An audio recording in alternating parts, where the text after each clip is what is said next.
मेरे पास लगभग 7 मिनट हैं और लगभग 15 प्रश्न हैं।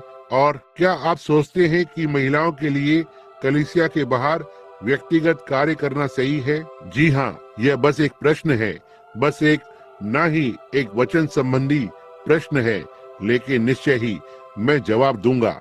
जी हाँ श्रीमान, हम सब एक साथ कामगार हैं। स्त्रियों के पास उनका स्थान होता है और निश्चय ही वे करती हैं। जी हाँ श्रीमान, बस वो सारे व्यक्तिगत कार्य करें जो आप कर सकते हैं और परमेश्वर आपको इसके लिए आशीष देगा। तो ठीक है, अब आइए देखें, कृपया त्रिएकता को समझाएं। पुत्र किस तरह से पिता के दाहिने हाथ पर बैठ सकता है? बिचवाई को कर रहा है पिता के लिए। यदि वे दो व्यक्ति नहीं हैं, तो फिर मित्र यही एक प्रकाशन है। यदि यीशु ने कहा मैं और मेरा पिता एक हैं, तब वे दो कैसे हो सकते हैं? समझे, अब वे दो नहीं हैं। एक बार एक महिला ने मुझसे कहा और मैं इसे समझा रहा था, कहा तुम और तुम्हारी पत्नी दो हैं, फिर भी तुम एक हो। मैंने कहा लेकिन परमेश्वर और पुत्र इससे भिन्न हैं। देखो, मैंने कहा आपने मुझे देखा? हाँ, क्या आप मेरी पत्नी को देखते हो? नहीं। मैंने कहा तब पिता और पुत्र की बात भिन्न है। यीशु ने कहा जब तुम मुझे देखते हो तुम पिता को देखते हो। देखा, पिता और पुत्र। पिता सर्वशक्तिमान यहोवा था, परमेश्वर एक भवन में वास करते हुए, जिसे यीशु मसीह कहा गया, जो कि परमेश्वर का अभिषिक्त पुत्र था। यीशु एक मनुष्य था, परमेश्वर एक आत्मा है, और किसी भी मनुष्य ने कभी भी परमेश्वर को नहीं देखा है, लेकिन पिता के इकलौते उत्पन्न ने उसे घोषित किया। वो, उसका व्यक्तित्व, उसका अस्तित्व, उसकी दैविकता, जो कुछ भी वो था, वो परमेश्वर था। वो कुछ भी कम नहीं था या परमेश्वर से अधिक कुछ भी नहीं था। फिर भी वो एक मनुष्य था। वो एक मनुष्य था, एक घर जिसमें परमेश्वर वास करता था।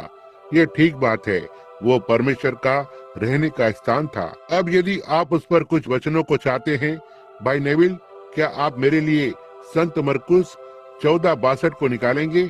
और बहन वुड, आप मेरे लिए इफिसियो 1:20 को निकालें। किसी और के पास बाइबल है तो अपना हाथ उठाएं। बहन अर्नोल्ड, आपके पास एक वहाँ पीछे है, तो ठीक है, आप मेरे लिए प्रेरितों के काम 7:55 को निकालें। ठीक है, मरकुस 14:62 भाई नेविल, और बहन वुड इफिसियो 1:20 है। प्रेरितों के काम 7:55 बहन अर्नोल्ड। तो ठीक है, क्या आपने इसे निकाला है भाई नेविल? तो ठीक है, अब पढ़े। यीशु ने कहा मैं हूँ, और तुम मनुष्य के पुत्र को देखोगे, जो सर्व सामर्थ के दाहिने हाथ पर बैठा हुआ है और आकाश के बादलों के साथ आ रहा है। तो ठीक है, अब वहाँ पहले वाक्यांश को देखें। यीशु ने कहा मैं हूँ, मैं हूँ। मैं हूँ कौन था? सारे संसार में कभी कोई एक मनुष्य नहीं हुआ जो इसका अनुवाद कर सके। यहाँ तक कि आप जो शब्दकोश और आदि आदि को पढ़ते हैं, वहाँ कभी भी कोई मनुष्य नहीं रहा है जो समझ सके। ये है JVHU, और यहाँ तक कि इब्रानी विद्वान भी इसका उच्चारण कभी नहीं कर सके। वहाँ वो जलती हुई झाड़ी उस दिन जब उसने मूसा से भेंट की, यह था JVHU, इसलिए उन्होंने इसका उच्चारण किया JOH यहोवा, लेकिन यह यहोवा नहीं है, JVHU। देखा, कोई नहीं जानता। और आप कहते हैं तो ठीक है, मूसा इसे नहीं समझ सका। उसने कहा मैं किसके लिए बता सकता हूँ? उसने कहा कहना मैं हूँ ने तुम्हें भेजा है, मैं हूँ। अब देखो, मैं हूँ एक वर्तमान काल है, ना ही मैं था या मैं होऊंगा, मैं हूँ। अब उसने कहा ये सारी पीढ़ियों में से होते हुए स्मरण रहेगा, मैं हूँ। अब यीशु की ओर देखें, जो उस दिन वहाँ पर्वत पर खड़ा हुआ था। उन्होंने कहा अब हम जानते हैं कि तुम पागल हो। सही शब्द, तुम सनकी हो। सनकी पागल होता है। हम जानते हैं कि तुम पागल हो, तुम एक सामरी हो, तुम्हारे पास एक शैतान है। संत यूहन्ना 6वां अध्याय। और उसने कहा अब तुम कहते हो कि तुमने अब्राहम को देखा है, और तुम 50 वर्ष से अधिक उम्र के भी मनुष्य नहीं हो सकता है वो अपने समय पर थोड़ा बूढ़ा दिखाई देता होगा, लेकिन वो केवल 30 वर्ष का था। लेकिन उसका काम कहा, तुम्हारा मतलब है कि तुम 50 वर्ष से अधिक उम्र के मनुष्य भी नहीं हो और कहते हो कि तुमने अब्राहम को देखा है। हम जानते हैं कि अब तुम पागल हो। देखा, उसने कहा इसके पहले कि अब्राहम था, मैं हूँ, वो महान मैं हूँ था। यहाँ वो इन यहूदियों को फिर से बता रहा है, देखो मैं हूँ। और जब तुम मुझे सामर्थ के दाहिने हाथ पर आते हुए देखते हो, क्या यह सही है? इसे फिर से पढ़े भाई। और तुम मनुष्य के पुत्र को सामर्थ के दाहिने हाथ पर बैठे हुए और आकाश के बादलों पर आते हुए देखोगे। अब आपका वचन पढ़े बहन वुड। जी हाँ महोदया, जो उसने मसीह के विषय में किया कि उसको मरे हुए में से जिलाकर और उसे उसके अपने दाहिने हाथ पर स्वर्गीय स्थानों में बैठा दिया। तो ठीक है, आपका वचन पढ़े बहन। देखो, यह बिल्कुल वैसा ही है। परंतु उसने पवित्र आत्मा से परिपूर्ण होकर स्वर्ग की ओर देखा और परमेश्वर की महिमा को और यीशु को परमेश्वर की दाहिनी ओर खड़ा देखकर। अब आप देखते हैं, परमेश्वर के पास एक बड़ा दाहिना हाथ नहीं हो सकता है। देखो, और यीशु उसके दाहिने हाथ पर खड़ा है। दाहिने हाथ का अर्थ होता है अधिकार। देखा, केवल उदाहरण के लिए, क्या हो यदि मुझे कलीसिया का पूरा अधिकार होता था या मैं किसी प्रकार का बिशप होता था और भाई नेविल ने मेरा स्थान ले लिया, वो मेरा दाहिना हाथ होता। देखिए, इसका अर्थ है कि वह मेरे दाहिने हाथ पर होता। अब यीशु सामर्थ के दाहिने हाथ पर है। अब वो ऐसा कहता है, या इफिसियों में जब वो इसे समझा रहा है, वो सामर्थ के दाहिने हाथ पर है, स्वर्ग और पृथ्वी की सारी सामर्थ, उसने कहा, उसके पुनरुत्थान के बाद मेरे हाथों में दी गई है। मेरे पास स्वर्ग और पृथ्वी की सारी सामर्थ है। इसलिए तुम जाकर और सारे राष्ट्रों को सिखाओ, उन्हें पिता और पुत्र पवित्र आत्मा के नाम में बपतिस्मा दो, उन्हें उन सब बातों का पालन करना सिखाना जिसकी मैंने तुम्हें आज्ञा दी है। देखो, मैं संसार के अंत तक सदा तुम्हारे साथ हूँ। स्वर्ग और पृथ्वी की सारी सामर्थ कहाँ है वो, यदि वहाँ उसके अलावा कहाँ है वो, यदि वहाँ उसके अलावा कोई और ईश्वर है, तब तो वो सामर्थहीन है। देखो, कोई और परमेश्वर नहीं हो सकता है। स्वर्ग और पृथ्वी की सारी सामर्थ उसके हाथ में है। तो आप देखते हैं, वो दाहिने हाथ पर खड़ा हुआ है। जैसा कि उस व्यक्ति ने सवाल पूछा, इसका मतलब यह नहीं है। अब देखो, देह परमेश्वर एक आत्मा है। जी हाँ, कितने ये समझते हैं? कहीं आमीन। परमेश्वर एक आत्मा है, यीशु एक मनुष्य है और यीशु परमेश्वर देहधारी हुआ था। यीशु था, हम कभी भी परमेश्वर को नहीं देख सकते थे। देखो, वो एक आत्मा है। आप आत्मा को नहीं देख सकते। किसी भी मनुष्य ने परमेश्वर को कभी नहीं देखा है। कोई भी मनुष्य परमेश्वर को नहीं देख सका। और मुझे ये कहने दो, आपने मुझे कभी नहीं देखा। आपने मुझे अपने पूरे जीवन में कभी नहीं देखा है और आप मुझे कभी भी नहीं देख पाएंगे। ये सही है। आप इस शरीर को देखते हैं जो इस व्यक्ति को घोषित करता है। आप इस शरीर को देखते हैं जो इस व्यक्ति को घोषित करता है, जो यहाँ पर है। अब इस शरीर के पास अनंत जीवन नहीं है, लेकिन आत्मा के पास अनंत जीवन है। यह देह वापस चली जाएगी, लेकिन यह इसकी समानता में फिर से आगे आएगी, जैसे गेहूं का एक दाना जो जमीन में चला जाता है। मसीहत पुनरुत्थान पर आधारित है, न कि किसी के बदले स्थान पर रखना। पुनरुत्थान, वही यीशु नीचे गया, वही यीशु वापस ऊपर आया। यदि आप लाल सिर वाले नीचे जाते हैं, तो आप लाल सिर वाले वापस ऊपर आते हैं। यदि आप काले सिर वाले नीचे जाते हैं, तो आप काले सिर वाले ही ऊपर आते हैं। देखो, यह एक पुनरुत्थान है। जब आप खाने के लिए जाते हैं, मैंने डॉक्टर से यह पूछा, ज्यादा समय नहीं हुआ। मैंने कहा, ऐसा क्यों है? जब मैं 16 वर्ष का था, हर बार जब मैं खाता हूँ, मैं अपने जीवन को नया करता हूँ। कहा, ये ठीक बात है। आप हर बार नई कोशिकाओं को लेते हैं, मांस बनाते हैं, मतलब भोजन लहू की कोशिकाओं को बनाता है और वो लहू कोशिका आपको मजबूत बनाती है। इसी तरह से आप जीते हैं। तब हर बार किसी को तो मरना होता है। आपके जीने के लिए हर दिन कुछ तो मरता है। यदि आप मांस खाते हैं तो गाय मरती है या कुछ भी आप खाते हैं, और मछली मरती है या गेहूं मरता है ताकि रोटी को बनाए। आलू मरता है जिसने आलू को बनाया। और जीवन का हर एक रूप आप केवल मरे हुए वस्तु के जरिए से ही जी सकते हैं, और आप केवल अनंतता में जी सकते हैं, क्योंकि कोई तो मरा है, यीशु।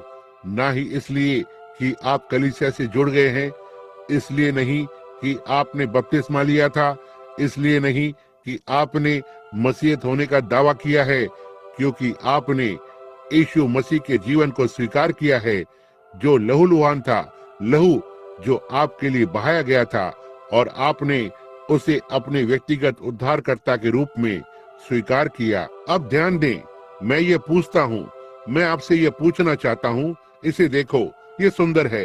हो सकता है मैंने इस पर पहले सिखाया हो, मैं नहीं जानता। यहाँ हर जगह प्रचार करते हुए आप भूल जाते हैं कि आपने एक बार बताया है, कुछ स्थानों पर क्या कहा है, लेकिन फिर ऐसा क्यों है? अब मैं समझता हूँ बेन स्मिथ। मैं नहीं जानता कि मैं बाई फ्लेमिन को बहुत पहले जानता था या नहीं, और त्रुफेना, मुझे वो याद है जब वो एक छोटी लड़की थी। आपको मैं याद होऊंगा जब मैं हुआ करता था छोटा सा, नाटा, भारी, काले लहराते बाल। मैं बॉक्सिंग किया करता था। ओह, मैंने सोचा मैं संसार का एक प्रचलित व्यक्ति हूँ। ओह, मैंने सोचा मुझे कोई पछाड़ नहीं सकता। नहीं श्रीमान, लेकिन मैं इस पर मूर्ख बन गया। आप देखिए, लेकिन मैंने तब सोचा, ओह प्रभु, मैंने सोचा यदि आप इस चीज को मेरी पीठ पर रख सकते हैं तो मैं इसके साथ सड़क पर चलकर जाता। निश्चय ही मुझे कुछ भी परेशानी नहीं है, और हर बार जब मैं खाता हूँ मैं हर समय बड़ा और मजबूत होता जाता हूँ। हर बार मैं नया जीवन डालता। मैंने पत्ता गोभी, आलू और बीन्स और मांस खाया, बिल्कुल वैसे ही जैसे मैं आज खाता हूँ, और मैं हर समय मजबूत और बड़ा होता गया। और जब मैं लगभग 25 वर्ष का होने जा रहा था, मैं उस समय की तुलना में अब बेहतर खाता हूँ। आप सभी मुझे जानते हैं, यह जानते हैं, मैं अब अच्छा खा सकता हूँ। हम सब अच्छा खा सकते हैं, लेकिन ऐसा क्यों है भाई ईगन? तब यदि मैं अब भी अच्छा खाना खा रहा हूँ, इसमें से अधिक बेहतर विटामिन खाता हूँ और हर चीज, और जितना अधिक मैं खाता हूँ मैं धीरे धीरे कम होता जाता हूँ, और अब मैं एक झुके हुए कंधे वाला मनुष्य होते जा रहा हूँ, गंजे सिर वाला, और बाल सफेद हो रहे हैं और हाथ झुर्रीदार हो रहे हैं। चेहरा अंदर दब रहा है, कंधे नीचे की ओर झुक रहे हैं। सुबह को उठना कठिन होता है, और ओ प्रभु, ऐसा क्यों है? यदि मैं अपने जीवन को हर बार जब मैं खाता हूँ नया बनाता हूँ, तो फिर ऐसा क्यों होता है? यदि मैं एक घड़े में से पानी को एक गिलास में डाल रहा हूँ और यह आधा भरा हुआ होता है, और फिर ऊपर आने की बजाय हर समय नीचे की ओर जाना आरंभ करता है, और जितना अधिक मैं उड़ेलता हूँ यह तेजी से नीचे जाता है। आप वहाँ हैं, और यदि आपको करना पड़े तो आप इसे वैज्ञानिक रूप से साबित नहीं कर सकते हैं। यह पुस्तक ही केवल एक चीज है जो साबित करती है कि परमेश्वर ने इसे ठहराया है। यह एक नियोजन है जिसमें परमेश्वर ने हमें आते हुए देखा है। आप बुजुर्ग पुरुष और आप बुजुर्ग महिलाएं, हो सकता है आप में से किसी के पति और आपकी पत्नियां चले गए हों, जो कुछ भी चिंतित नहीं करता है। हालेलुया, वे बस पूरी तरह से उस ओर पर्दे के पार प्रतीक्षा कर रहे हैं, और वे फिर से आपके साथ होने की लालसा रखते हैं। यह सही है, निश्चय ही वे रखते हैं। वे फिर से एक साथ होने की लालसा रखते हैं। बाइबल ने कहा कि वे प्राण वेदी के नीचे चिल्ला रहे हैं, प्रभु कब तक? देखा, वे अपनी सही अवस्था में नहीं है। परमेश्वर ने हमें कभी भी दूत नहीं बनाया, उसने हमें पुरुष और स्त्री बनाया। हम हमेशा पुरुष और स्त्री बने रहेंगे, क्योंकि हम परमेश्वर की अपनी खुद की बुद्धिमत्ता की उपज हैं। हम हमेशा ही पुरुष और स्त्री बने रह सकते हैं। लेकिन ये क्या करता है? देखो, हो सकता है आप सोचते हैं कि जब आप वेदी पर चलकर गए, आप और पति कहा कि हम एक दूसरे को वैध विवाहित पत्नी होने के लिए स्वीकार करते हैं और इस विवाह के पवित्र दशा में एक साथ रहेंगे, और परमेश्वर के अनुग्रह और इत्यादि और आपकी सारी गवाही जो आप देते हैं और आपने जो प्रतिज्ञा की है। पहली बात जो आप जानते हैं, ध्यान देना आरंभ करते हैं, आप दोनों, वो सीधा था और बाल चमकदार थे, और माँ और उसकी सुंदर छोटी बुरी आंखें या नीली आंखें या ये जो कुछ भी था, ओह, आपने उसे किस तरह से देखा। आप बाहर चलकर गए, आपने पिता की ओर देखा। अब उनके कंधों को पीछे की ओर सीधा करें और कुछ समय के बाद वे गिरने लगते हैं। माँ के बाल सफेद हो जाएंगे, गठिया हो जाएगा और आदि आदि, और थोड़ी देर के बाद वो चली जाती है या पिता दूर चले जाते हैं। यह क्या था? जब परमेश्वर ने आपको वहाँ खड़े हुए देखा तो उसने कहा, ऐसा ही है, इसी तरह से मैं तुम्हें चाहता हूँ। ठीक है, मृत्यु तुम आ जाओ, लेकिन तुम उन्हें तब तक नहीं ले सकती जब तक मैं तुम्हें अनुमति नहीं देता। ओह ओह, मैं अय्यूब के बारे में सोचता हूँ। जी हाँ, परमेश्वर नीचे की ओर देख रहा था। अय्यूब जानता था कि परमेश्वर उससे प्रेम करता है। और ध्यान दें, वो आपको नहीं ले सकता। उसने कहा, तुमने उसे अपने हाथों में लिया है, लेकिन तुम उसके जीवन को नहीं लेना। और फिर पहली बात जो आप जानते हैं, कंधे झुकना आरंभ हो जाते हैं और थोड़ी देर बाद आप चले जाते हैं। ये क्या हुआ था? अब पुनरुत्थान में ऐसी एक भी चीज नहीं होगी जो मृत्यु को दर्शाती हो। वहाँ एक भी चीज नहीं हो सकती है जो इस धरती को दर्शाती हो। जो देखो, आप परमेश्वर की इच्छा के द्वारा ऊपर आ रहे थे, आपके पास जीवन था, तब मृत्यु आ गई, आपको नीचे ले जाती है। उसी भोजन को और हर चीज को खाते हुए उसी तरह का पानी पी रहे हैं, हर एक चीज, लेकिन मृत्यु अंदर आ गई। लेकिन तस्वीर पहले से ही तैयार है। हालेलुया! पुनरुत्थान में आप फिर से जीवन होंगे और वहाँ कोई मृत्यु नहीं होगी या मृत्यु की कोई स्वरूपता नहीं होगी या बुढ़ापा या अपंगता या कुछ भी। अविनाशी, हम उसकी समानता में खड़े होंगे, हमेशा के लिए सिद्ध। हालेलुया! ओह, मैं यह किसी को भी जय जयकार करने को लगाता है, विशेष रूप से जब आप मेरी उम्र में पहुंचते हैं। मेरी उम्र है, मैं सोचता हूँ जब आप इसके बारे में सोचते हैं, हमेशा से कहीं अधिक आप बस उस बदलते हुए ढांचे पर हैं। आप देखते हैं वो, आप सोचने लगते हैं, ये सब क्या है, मैंने क्या किया है। मैं यहाँ पीछे देखता हूँ, मैं सोचता हूँ, ओ प्रभु, तो ये कहाँ चला गया है प्रभु। यहाँ मैं 48 वर्ष का हूँ, 2 और वर्ष मैं 100 के आधे वर्ष का हो जाऊंगा। मैं केवल जरा उन कुछ प्राणों की ओर देखें जिन्हें मैंने जीता है। मैं लाखों और लाखों और प्राणों को जीतना चाहता हूँ। परमेश्वर मेरी सहायता करे। मुझे यहाँ तक अपने आप पर शर्म आती है कि छुट्टी पर घर आया हूँ, सोचकर कि ओ, फसल पक चुकी है और मजदूर थोड़े हैं। लाखों पाप और लज्जा में हर दिन मर रहे हैं। उनकी पुकार को सुने। मैं वहाँ रात को बिस्तर पर जाता हूँ और उन बेचारे छोटे मूर्ति पूजकों को उस और देश में चिल्लाते हुए सुनता हूँ। किस तरह से भी हजारों की संख्या में लोग आए थे मेरे पीछे पीछे और वहाँ हवाई अड्डे पर खड़े हुए थे, जहाँ उन्हें पीछे रोके रखने के लिए नागरिक सेना को रखना पड़ा था, केवल यीशु मसीह की कहानी को सुनने के लिए। और यहाँ हम विनती कर सकते हैं और अखबार में विज्ञापन देते हैं और हर चीज, और उनके बैठने के लिए बहुत ही बेहतरीन स्थानों को लेते हैं, बेहतरीन गीत गाने वालों के साथ सबसे अच्छा मनोरंजन वे आएंगे। और तो ठीक है, मैं सोचता हूँ कि यह अच्छा था, हालांकि ये मेरे विश्वास से संबंधित नहीं है। ओह प्रभु, यह कितने समय तक टिक सकता है? यह नहीं, यह सही नहीं है। और यहाँ पर हम सैकड़ों और अरबों टन खाने की चीजों को कूड़ेदान में फेंक रहे हैं, और जबकि वे लोग इसे खुशी से ग्रहण करेंगे और वे उसी तरह से धरती की सृष्टियां हैं जैसे हम हैं। ओ, हम तो यह बहुत लंबे समय तक इस तरह का कार्य नहीं चल सकता। तो ठीक है, अब पिता कौन है? पिता और पुत्र एक हैं। देखो, पहला यूहन्ना 5:7 में इसने कहा, वहाँ 3 हैं जो स्वर्ग में गवाही को देते हैं, पिता, वचन जो कि पुत्र है। पिता, पुत्र और पवित्र आत्मा, ये तीनों एक हैं। धरती पर 3 हैं जो गवाही देते हैं, जो कि जल, लहू और आत्मा है। यही 3 तत्व हैं जो मसीह की देह में से आए। उन्होंने उसके बगल में भाले को छेदा, पानी निकला, लहू निकला।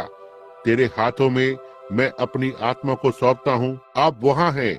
यही 3 तत्व हैं। ये 3 एक नहीं हैं, लेकिन वे एक में सहमत हैं। पिता, पुत्र और पवित्र आत्मा, पहला यूहन्ना 5:7 कहता है, ये तीनों एक हैं। जल, लहू और आत्मा एक में सहमत होते हैं, ना ही एक, लेकिन एक में सहमत होते हैं। सो पिता और केवल एक चीज जो देह कर सकती है, जब परमेश्वर स्वयं को देख सकता है कि दंड में से होते हुए यह देह निकलती है, वहाँ एक मध्य, ठीक वहाँ पर मध्यस्थता है। आप देखिए, वहाँ पर जब वो देखता है कि लहू उसके और न्याय के बीच में खड़ा है, यहाँ उसका वचन है जो कहता है, जिस दिन तुम इसे खाओगे उस दिन तुम मर जाओगे। और यहाँ यीशु ने कहा, लेकिन मैंने उनका स्थान ले लिया। देखो, मैंने उनके स्थान को ले लिया है। उस रात को मेरी बताई कहानी याद है, जहाँ मैंने उस महिला के बहुत बुरे दर्शन को देखा, जो वहाँ कमरे में था, और मैं उसे दोषी ठहरा रहा था। कहा, परमेश्वर, आप उस स्थान को क्यों नहीं उड़ा देते? तब उसने मुझे दिखाया, देखो, और मैं उसके पास चलकर गया और उसे बताया कि क्या हुआ था। अब यह मेरा अंतिम प्रश्न है, क्या आप सोचते हैं वचनों के अनुसार कि यहूदी लोग कलीसिया के रैप्चर से ठीक पहले मसीह को स्वीकार करेंगे? मैं